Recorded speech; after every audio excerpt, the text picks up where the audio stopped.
पूर्वी लद्दाख सीमा पर भारत और चीन के बीच तनाव चरम पर है।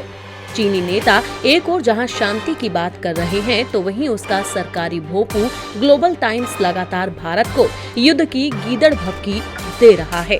इसी कड़ी में ग्लोबल टाइम्स ने एक बार फिर युद्ध की धमकी देकर भारत को डराने की कोशिश की है। दरअसल चीन के सरकारी अखबार ग्लोबल टाइम्स के संपादक हू शिजिन ने कहा है कि चीनी सेना भारतीय टैंकों का खात्मा करने का अभ्यास कर रही है। भारत को धमकी देते हुए उन्होंने कहा, अगर भारत ने मॉस्को में विदेश मंत्रियों के बीच हुई 5 सूत्रीय सहमति को लागू नहीं किया, तो चीनी सेना भारत को मुंह तोड़ जवाब देने के लिए तैयार है। शिजिन ने कहा, पीएलए पेंगोंग झील के पास भारत चीन सीमा पर निर्णायक कार्रवाई करने के लिए अपनी तैनाती को बढ़ा रहा है। ग्लोबल टाइम्स के एडिटर ने कहा कि बीजिंग चीन भारत सीमा विवाद को शांतिपूर्वक सुलझाने के लिए प्रयास कर रहा है, लेकिन अपनी सेना को तैयार रखेगा।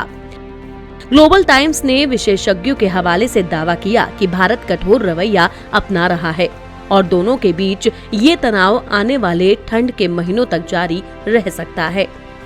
उसने कहा कि चीनी सेना को सर्दियों के मौसम तक गतिरोध के जारी रहने के लिए तैयार रहना चाहिए।